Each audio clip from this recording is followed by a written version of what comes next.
Morning, everyone.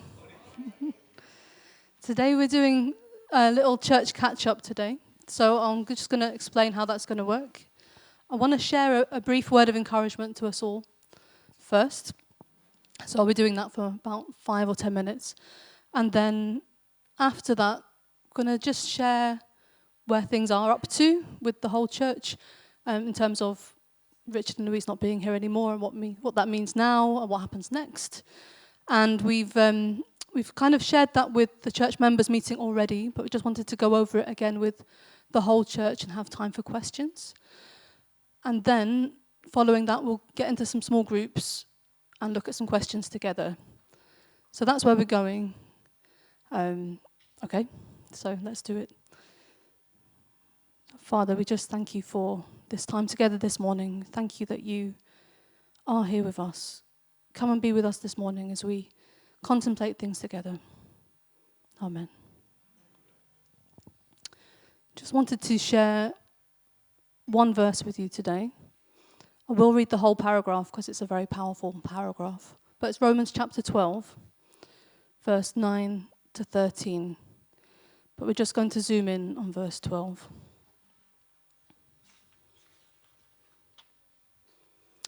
So it goes like this. Love must be sincere. Hate what is evil. Cling to what is good. Be devoted to one another in brotherly love. Honor one another above yourselves. Never be lacking in zeal, but keep your spiritual fervor, serving the Lord. This is the verse. Be joyful in hope, patient in affliction, faithful in prayer. Share with God's people who are in need. Practice hospitality. So here we have a little list that St. Paul has written to the church in Rome about what love looks like in practice and how it works on a practical level. And I'm not going to go into all of it, but that's the context of this verse. Be joyful in hope, patient in affliction, faithful in prayer. If we love God and we love each other, it will cause us to behave in these ways, including this little verse here. Let's look at each phrase one by one. So be joyful in hope. I'm going to paraphrase that as joyfully expect God to move. We can have joy and we can be glad even though life can be hard sometimes or things can be challenging because we know that Jesus has given us hope. We obviously have the ultimate long-term hope of being with Jesus one day forever, being perfectly known and perfectly loved forever with all the other believers, and also of Jesus coming back to put things right, to judge the world, to make everything new. That is the hope that we have as Christians, which is just wonderful beyond words. But we don't have to wait to see God in action to have hope until we die or until Jesus comes back, whichever happens first. We don't have to wait for that. We also have short-term hope of God in action right now and God doing things right now in our lives, in our church, in our community, and answering prayers, seeing people's situations turned around. We can believe God for family reconciliation, for forgiveness, for healing, for souls saved, for people coming out of debt, people coming out of poverty, for different wonderful things that God is able to do. And we know that it's not just like, oh, I'm hoping and wishing something might happen. It's not just kind of fluffy pie in the sky stuff, because Jesus is the real deal. We heard from Emma last week that Jesus is the cornerstone. So that means he's solid. It refers to Jesus all through the Bible as the rock or the cornerstone, the firm foundation. He's solid. So we can really put our hope in him and know that it's not just wishful thinking. It's a real living hope. And that's really exciting, and that's what can give us great joy. So if we have hope, which direction are we looking in? Upwards, forwards, forwards and upwards. Forwards in the right direction. We're not looking backwards. We're looking forwards. We're looking ahead to see what God will do. And we're looking towards God. So if we have hope, we know that God's going to move. And we're looking forward. So as a church, we're in a time of transition right now. But we can look forwards to know that God is still going to do something, even now as we're waiting in this in-between times where we don't have a pastor right now, but we're waiting. But God can still move in that time. So we're looking forwards. So keep hoping and keep expecting God to move. And as we have hope, it kind of lifts our eyes above the situation. So whether it's the church situation or your own situation, whatever is going on personally, we can kind of look above the situation. We still have to go through this time of transition. We still have to go through whatever situations we face in our lives. But our hope lifts our head up and we can look towards God and trust him that he's going to move. The next verse, or the next part of the verse says, be patient in affliction. Who's patient? Who's a patient person? Not many. Not many patient people in this place. Depends on the time of day, I think, for me. Maybe not in the morning, not very patient, and not last thing at night. Pick me in the afternoon, might be a bit more patient.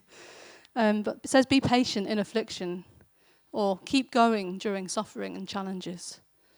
So it's a time of transition for us as a church. Change is often difficult or challenging. Doesn't have to be, but sometimes it can be quite difficult. And sometimes, whatever situation we're facing, it can just take a bit of time to kind of say, okay, God, what is going on here? What are you doing in this time? Whether it's our own lives or the church situation. What is it that you're trying to do right now? What is it that you're trying to say right now, God? It can just take a bit of time. So St. Paul, he encourages us to be patient, to keep going and to keep persevering. So whatever the situation that you might be facing at work or in your family or at church or in your health or with relationships, keep going even when it doesn't make sense.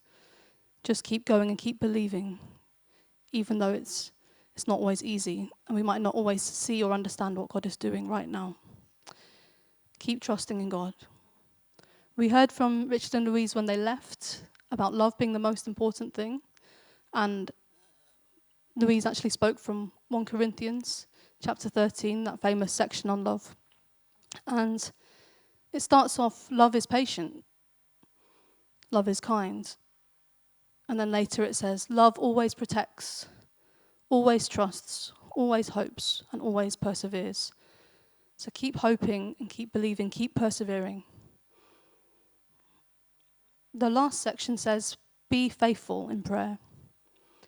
Or you could say, be committed to pray. Be committed to praying. So we see that love for God causes us to keep hoping and believing, to keep believing the best for ourselves as a church, for each other, to keep believing the best, to keep looking upwards and towards him. Love for each other and for God also causes us to be patient in suffering and to keep trusting God, even though it's not easy. But love for God and for others should also cause us to pray. So if we love God, we want to spend time with him, that would make us pray. And if we love each other and we have concern for each other, that would make us pray because we know that we can put things in God's hands and we can put each other and each situation in God's hands, and that should make us pray. So we want to be people that love praying. I think we're quite good at praying as a church, but it's something that we can just keep going with and keep doing. At home, on our own time, on the way to work, on the bus, wherever you do your praying, make it a thing. Be committed. Keep going with your prayer because everything starts with prayer. There's nothing that God has done in this place that hasn't been born out of prayer. Let me tell you that right now. And we might not always know who was praying or when the prayer was happening, but someone somewhere at some point was praying, and that's why God has been able to answer those prayers and move. It's not that God's powerless or it's not that he needs our prayers. Do you know what I mean? But he partners with us. So when we pray, he puts things into place and he puts things into action. So prayer is where the power comes from. Prayer is where God speaks to us. So remember, it's a two-way thing. It's not just us going to God, this and this and this and this situation, but where we listen to God and where we hear from him as well, where he speaks to us. It's a two-way thing. And it can just be as simple as a chat when you're walking down the road. So just want us to be a church that prays, to encourage us to keep doing that, both corporately and whenever we meet together, in whichever capacity we meet together as youth group or prayer meeting or growing together, or just when we're meeting each other for a coffee or a run, we can have a pray. You know, it's a wonderful privilege that we can do that together. So, in summary, be joyful in hope. So let's be glad. Keep looking forwards and keep being expectant for God to move. Be patient in affliction. Let's endure this transition together. Let's be patient with each other. Let's suffer together. If we need to suffer, let's suffer together. Let's get alongside each other in whatever we're going through. And while we're waiting, we wait patiently and just keep encouraging each other to just keep going. And let's be faithful in prayer. Let's be men and women, young people and children who love to pray and who trust God and who wait to see what God will do. So that's the message for today. Great. I'm going to just move on now to just giving an update of where things are up to. Emma and Cherry, please feel free to chip in at any time. Chris, can I have the slides? Thanks. So a lot of you know this already, but just wanted everyone to be on the same page.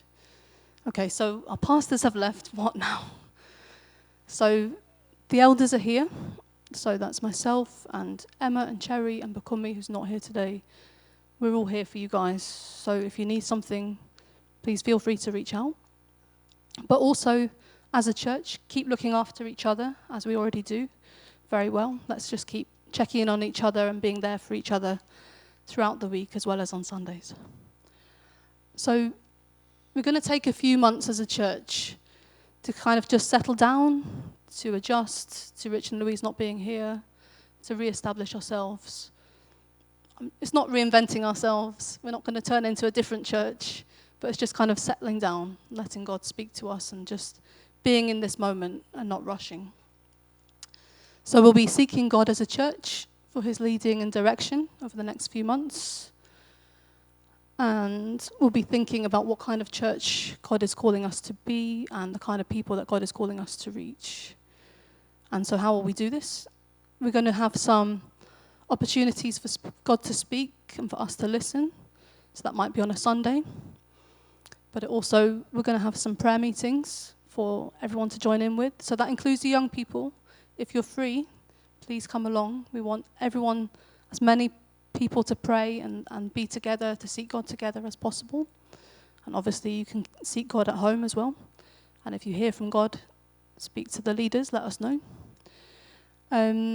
So the next prayer meeting will be this Wednesday. I think Cherry mentioned it, so that's at 7:30 here. And we'll be done by about 9. So it should be an exciting time to listen to God together. We're also going to have a teaching series on being church, so we can remember what it means to be church and kind of think about what it means to be church. There's a few people that have joined us recently. There's some of us that have been around for a long time, but we're going to do that together. And we're having a church away day. Ooh. But we don't know the details yet, except it's going to be on the 12th of July. But that'll be a time for us to kind of get together and seek God together as a whole church on that day. So we're really looking forward to that. Emma or Cherry, do you need to add anything? No? Not yet. Felicia, what's the question? Huh? 12th of July. It's a Saturday. It's 12th of July. So it won't be somewhere too far away, but we'll go somewhere else. We won't be here, and we'll have some time together. And again, that's for old and young. Everyone is welcome. See if I can get this to work.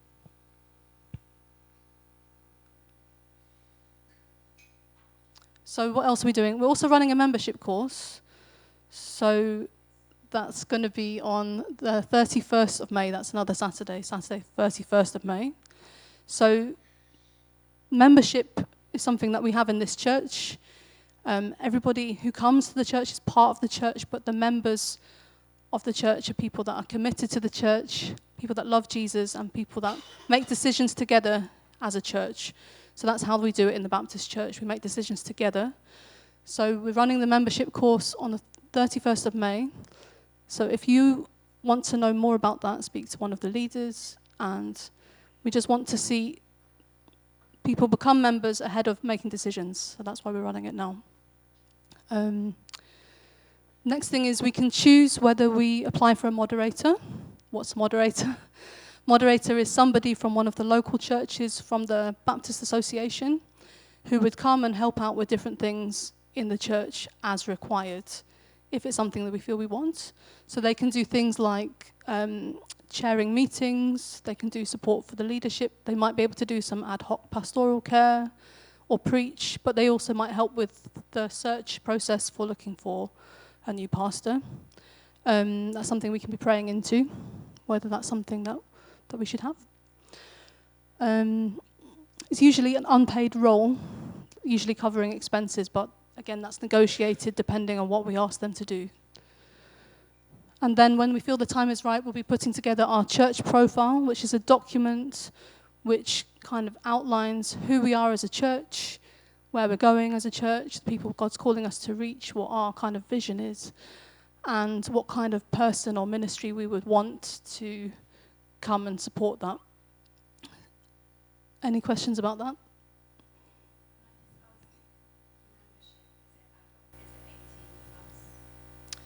It is. It is. Yeah. Maybe it's something we can think about, but at the moment it's adults. Yeah. Yeah.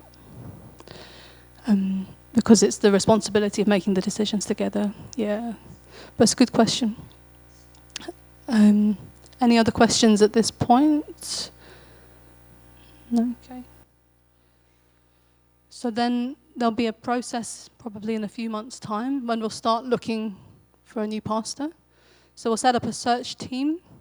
That will probably be some people from the leadership and some other people from the church.